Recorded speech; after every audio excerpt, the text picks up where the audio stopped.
aqui com a incumbência do meu almirante, se me dar a autorização de começar. Estamos na cidade onde se situa a sede da ADES Europa, ou seja, daqui projetamos os ensinamentos doutrinários da Escola Superior de Guerra por toda a Europa, com especial incidência em Itália, e existe uma ligação muito profunda com o município que tem-nos acolhido. Nós estamos, digamos, no município de Vila Nova de Gaia e existe um relacionamento extremamente intenso e um apoio fortíssimo que é protagonizado pelo Dr. José Oliveira, como adjunto da vereação, e pelo seu vereador, como vereador da Cultura, o seu Presidente da Câmara, o Gabinete da Presidência, ou seja, trabalhamos numa consonância e sem essa consonância não poderíamos nunca trabalhar. De maneira que faço desde já os meus agradecimentos a todo o Executivo e colaboradores do Executivo da Câmara Municipal de Gaia. O Sr. Almirante brindou-nos com a presença de tão distinta comitiva, temos atravessado o Portugal e, digamos, com o precioso também apoio do Sr. Adido do Exército de Aeronáutica, Coronel Casali, que, mais do que um adido, é um amigo da ADES. De maneira que, digamos, é uma pessoa sem a qual a ADES, aqui em Portugal, não poderia fazer nem 50% do que é feito. É um elo fundamental à lidância do Exército Aeronáutica, que nos brinda não só com o apoio logístico, mas também com uma amizade profunda e o empenho nas nossas atividades. O meu agradecimento ao Sr. Coronel Casal. Posto isto, passo a palavra ao Sr. Coronel Casal. Posso chamar a autoria? Pois, não? Sr. Coronel Casal. Pode chamar. Nós vamos falar sobre Tiradentes. Eu procurei estudar a história e ir um pouco mais a fundo do que normalmente é mostrado nos nossos livros até de história, né? E procurei fazer estudo comparativo. Então, a versão da apresentação que nós vamos ver hoje, ela mistura um pouco da história da maçonaria, ela mistura um pouco do contraditório, mistura um pouco de uma visão que não é só a visão republicana. Então, ela passa por todos esses caminhos. Então, a história é a mesma, só que ela tem várias formas de ser contada, e eu vou procurar misturar todas essas para termos uma apresentação diferente, ainda mais que o público todo brasileiro e conhece a história, né? Quase todo brasileiro, e conhece bem essa parte da nossa história. E procurei fazer um pouco dos laços com Portugal, e tem algumas coisas, ilações minhas durante essa apresentação, fruto do estudo comparativo que eu acabei fazendo. Tá? Nós vamos tratar basicamente, o enfoque é a liberdade. Então, a liberdade, que nós vamos tratar hoje de Tiradentes, mas temos outros personagens da história que a ADES Europa ela está tocando, ela está reverenciando, e liberdade também, porque nós temos que fazer uma ligação com a participação brasileira na Segunda Guerra Mundial, que é a exposição que nós vamos ver a seguir. Bom, eu vou procurar colocar essa máquina aqui um pouco de lado, porque a projeção não sei se vai ser possível. Então, vamos tentar aqui alguma coisa. Pode ir acompanhando aqui? Não, assim não, que eu já é outra. É outra coisa. Aqui no papel. No papel é outra coisa. Eles não receberam ainda, está aqui, depois tá. aqui. Tá bem? Tem como fechar mais a cortina? Tá para ver. Pronto? Dá para ver. Tá bem? Qualidade. Não, é 2 slides pretos. Então vamos lá. Nessa jornada vamos falar um pouco de Joaquim José da Silva Xavier, alcunha Tiradentes, o patrão cívico da nação brasileira e protomártir da independência, protagonista da Inconfidência Mineira. A Inconfidência Mineira teve suas origens em Vila Rica,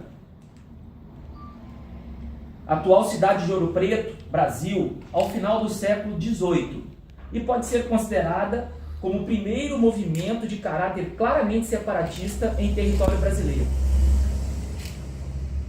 Conduzido e organizado pela elite colonial local, formada principalmente por integrantes do clero, militares, estudantes e grandes proprietários de terra, o movimento teve como principais causas a política colonial adotada por Portugal, o esgotamento das jazidas de ouro das Minas Gerais, e a marcante influência exercida pelos ideais iluministas. Ao fim e ao cabo, a crise do absolutismo e do sistema colonial europeu tiveram reflexo na independência também dos Estados Unidos da América e também na Revolução Francesa. Na colônia portuguesa, Brasil, tais fatos repercutiram em diversos movimentos contra a situação de colônia.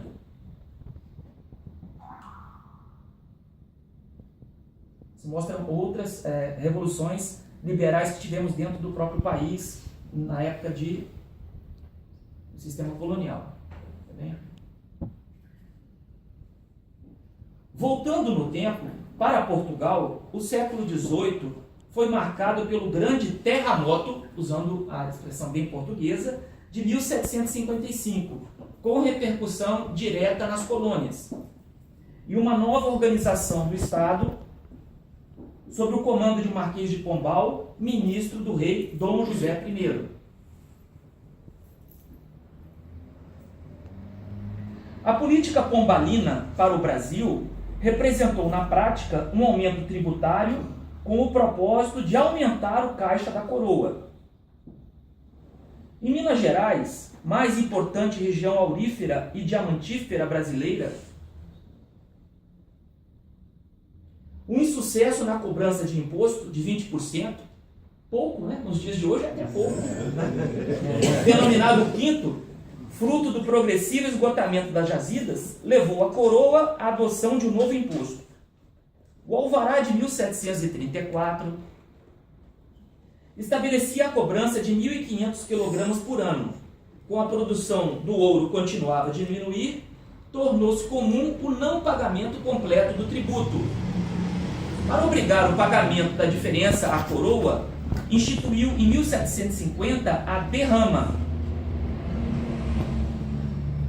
que era executada de forma arbitrária e com extrema violência, causando forte descontentamento entre as elites coloniais. São trajes típicos aí do século.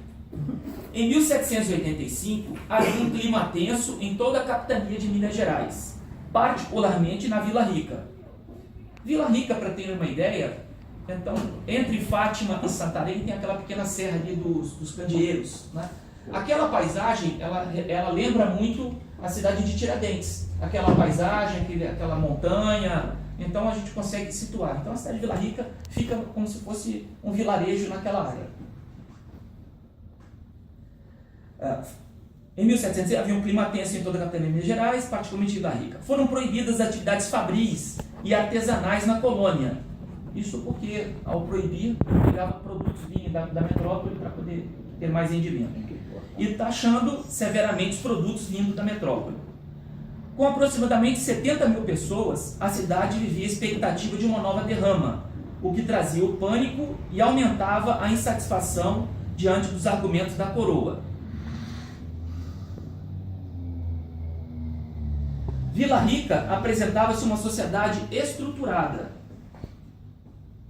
Seus filhos mais abastados estudavam aqui na Europa, e daqui levavam ideias liberais, o que contribuiu para a organização do movimento.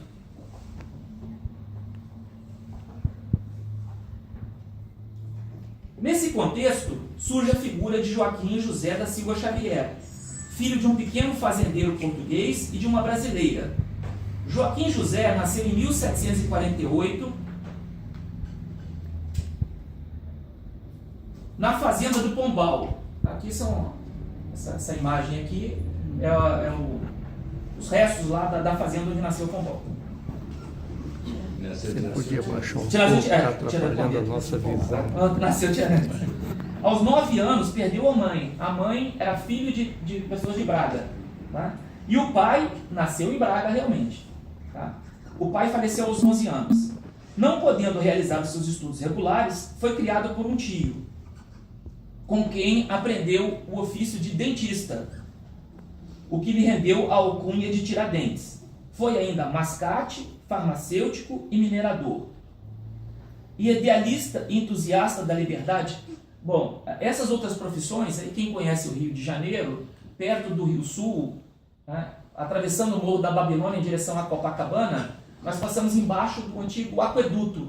Né? Aquele aqueduto, o Tiradentes acompanhou a sua construção e ficou perito nesse tipo de obra, o que ele levou a ser chamado a realizar esses aquedutos na região de Vila Rica e nos arredores, a desenvolver obras daquele porte. Então vejam que não era uma pessoa sem cultura. Além de minerador, farmacêutico, também tinha outras habilidades. Era empreendedor. Empreendedor. Idealista e entusiasta da liberdade, desde cedo não se furtou a apoiar os fracos e oprimidos. Foi dono de uma botica para auxílio a pessoas pobres de Vila Rica. Como dentista, fazia atendimentos gratuitos aos garimpeiros, tropeiros e viajantes dos sertões das Minas Gerais. Em 1775, alistou-se nas tropas da capitania, no mesmo ano em que foi criado o regimento lá em Vila Rica. Então, foi determinada, em função de problemas do Brasil, a expansão, os problemas no sul do Rio da Prata, foram criados alguns regimentos. Naquele ano, 1770, foi criado o regimento lá em Vila Rica. E ele ficou no posto de alferes. Aqui vem uma primeira colocação, não está no texto, mas é um dos motivos de nunca, apesar de toda a cultura, o Tiradentes nunca ter subido de posto dentro da hierarquia militar. Né?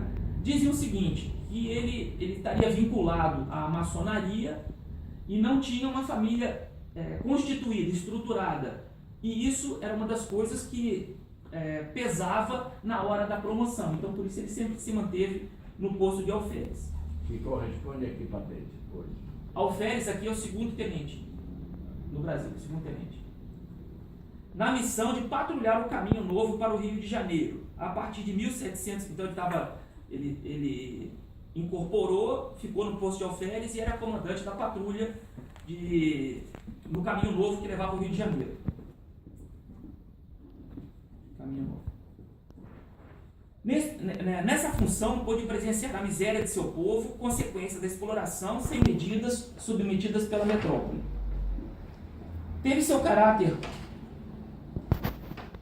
curtido pelas dificuldades da vida, forjando uma figura valente, arrojada e determinada, que viria a ter um papel decisivo na conjuração mineira, junto com outras personalidades, como Tomás Antônio Gonzaga, Cláudio Manuel da Costa, Manuel Inácio da Silva Varenga e Inácio José de Alvarenga Peixoto. Todos esses antigos estudantes aqui de Coimbra. E pós a reforma universitária implantada